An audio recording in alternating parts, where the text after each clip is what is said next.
The 750 watt fat tire electric bike has become extremely popular. Dang, look at the size of these tires. And I've personally tested and reviewed handfuls of them. Literally 19 of them so far.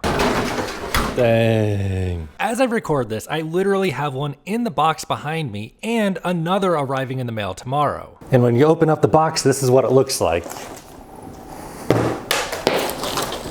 Companies are literally passing these out like candy on Halloween to anyone with any sort of relevant following. Is this okay for the bike? In exchange for a YouTube video review. You know, free advertising, brand exposure, and maybe to help make a name for themselves. Or in some cases, maybe just out to make a quick buck. So as I've tried, compared, and thoroughly reviewed these fat tire electric bikes, and what it's like to ride a normal size tire electric bike, I've come to question more and more, why would anybody actually want to own and ride a fat tire electric bike? So we'll get into the pros of a fat tire electric bike here in just a minute, but first I want to acknowledge the downsides of fat tire electric bikes squarely. First and foremost, the most significant downside to a fat tire electric bike is the overall mass of the bike itself. These things typically weigh more than 70 pounds. So first things first, I want to see how much this bike actually weighs. And to say it nicely, they're just not very nimble, and they're kind of difficult to maneuver. Seriously, 72, 73, 75 pounds. The box they arrive in typically weighs 95 pounds. To put that into comparison, your typical electric bike weighs more in the ballpark of 50 to 60 pounds, while the lightest budget-friendly electric bikes weigh more in the ballpark of 35 pounds, and a road bike weighs something like 25 pounds. So these fat tire electric bikes weigh about 3 times as much as your typical non-motorized bike. Now, it doesn't take a rocket scientist to realize and acknowledge a fat tire electric bike is the equivalent of a monster truck for the street. Now I have to admit, I don't do a ton of off-road biking myself, but when I do, I never opt to take one of these budget-friendly fat tire electric bikes. In fact, I don't even take an electric bike that has pedals on it, but that's besides the point. And when I'm off in the trails riding, I've never actually even seen one of these budget-friendly electric bikes riding off-road. It's all off-road from here on out. It's usually all more lightweight and modest 2 to 3 inch wide tires on full suspension mountain bikes, which is the exact setup I use when riding out in the trails off-road. The truth is, pretty much the only place I ever see fat tire electric bikes riding is on perfectly smooth pavement, a place where pretty much any bicycle can ride. So why does anyone buy these fat tire electric bikes, and are they actually any good? Oh no. So to analyze this step by step, there really is just no getting around the physics of the massive amount of rubber on the tires. Snip. Oh yeah, the 4-inch wide fat tires. The rotational mass and all that extra rubber on the wheel makes for relatively lethargic handling. And the power required to accelerate the mass of those tires takes a lot out of the battery. Battery is showing 47.9, 48 volts. Additionally, the width of the 4-inch fat tires on these e-bikes has more rolling resistance than a skinny tire, and worse aerodynamics, both of which drain your battery even more as you hold higher speeds. So with all this extra weight, less than ideal aerodynamics, and all around subpar energy efficiency, what fat tire e-bike manufacturers typically do is incorporate and integrate a larger battery to compensate. And the larger battery just adds even more weight to the bike. Well, let's see how much this battery weighs. It's a pretty big battery. Throwing on the scale here. 8 pounds, 11.9 ounces. So it requires more power to accelerate and maintain speed, which is another reason why we typically see larger motors on fat tire e-bikes compared to non-fat tire versions of the bike. So they're not efficient and they weigh a lot, but it's not all downsides. So let's talk about some of the pros. Acceleration test from 0 to max speed. We're on pedal assist 5. I'm just gonna use the thumb throttle. The fact of the matter is, it's not all downsides to fat tire electric bikes, and I can actually see the appeal of them. For one, if you don't really care about getting extraordinarily long range or how many miles you're going to get on each charge, fat tire electric bikes are actually quite a bit of fun to ride. After all, we aren't burning gas at $5 per gallon. All right, so let's refuel the e-bike.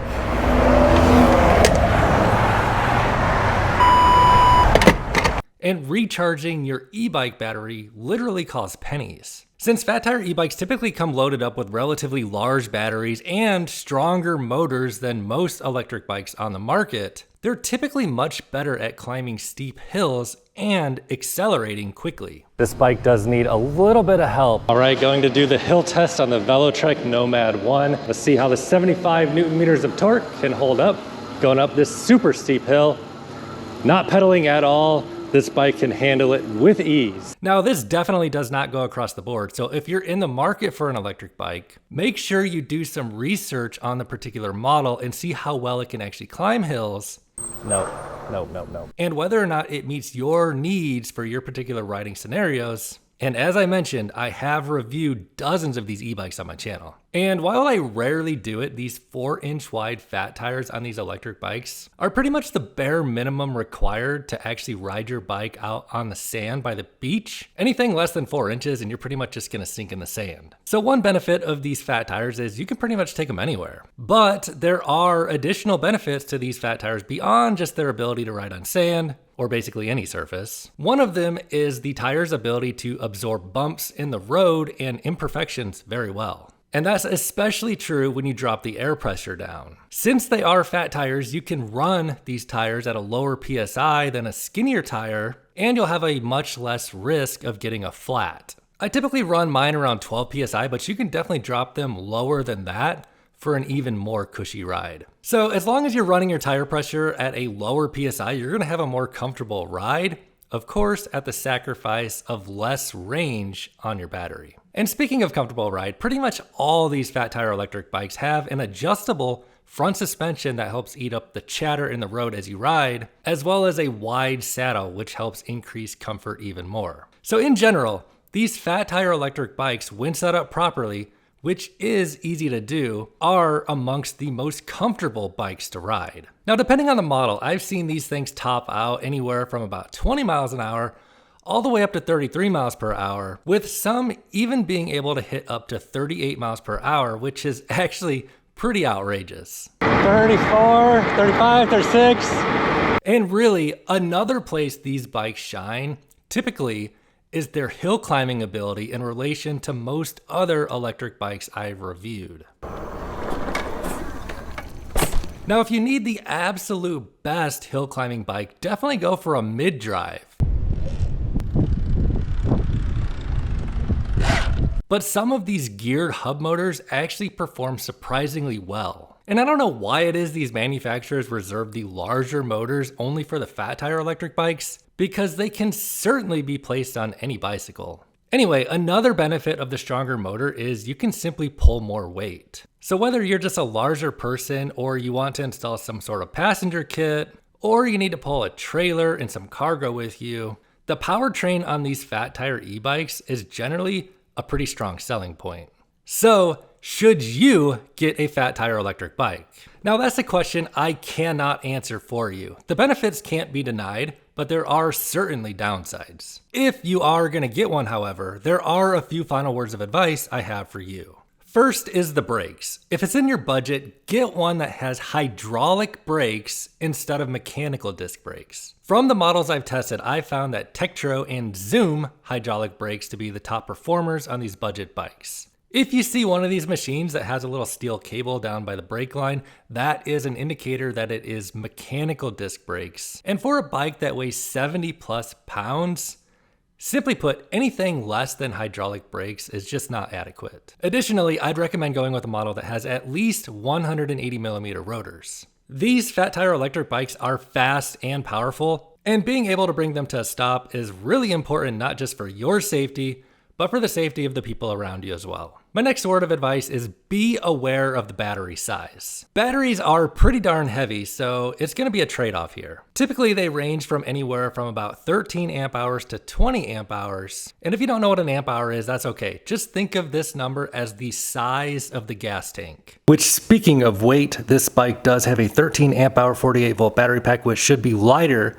than bigger battery packs. 13 is a pretty small gas tank for a bike of this size, and 20 is a relatively large gas tank. The battery is one of the heaviest components on the bike, and it'll definitely determine how far and how fast you can ride the bike, and it will also significantly affect the handling and agility of the bike. Another thing to take into consideration, however, unlike a gas tank on a car, regardless of whether the battery is full or empty, it still weighs the same amount. So if you have a 20 amp hour battery, your range is going to be significantly more than a 13 amp hour battery. But the trade-off is it's also going to increase the overall weight of your bike proportionately. It's really hard to say what battery I recommend, but it is certainly something to take into consideration when buying an electric bike. In general, I'd recommend getting a larger battery instead of a smaller battery, even at the expense of agility, because when you get an e-bike,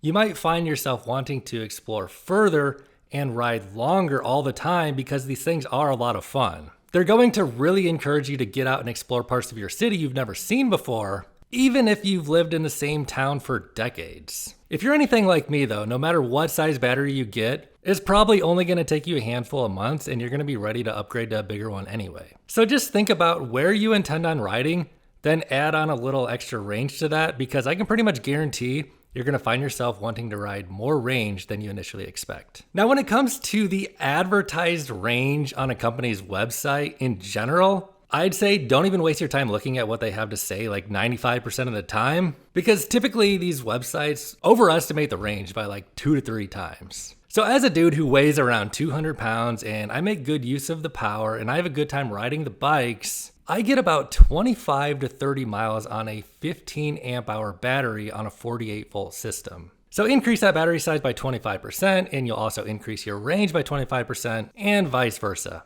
I don't care what the manufacturers say, you're not getting 80 miles of range on any of these budget-friendly fat tire electric bikes. Unless maybe it's your 10-pound dog riding it and he's only going like 5 miles an hour. So there's 2 last things I want to touch on. Definitely be sure to glance at the voltage. Most of these fat tire electric bikes are going to be 48 volts. If you see a model that's a 36 volt model, you can pretty much expect it's going to be significantly less powerful. And some companies will run 52 volt batteries, which will give you a very minor boost in overall power compared to the 48 volt counterpart. But in general, 48 volts is legit, and I think most people would be happy with the power from a 48 volt system. Lastly, hill climbing. I believe that you can tell a lot about an e-bike by its ability to climb a steep hill. What I like to do in all of my electric bike reviews is put them at a base of a 20% grade hill, and from a stop, give it full throttle and see whether or not the bike can climb the hill under the power of its own motor and battery,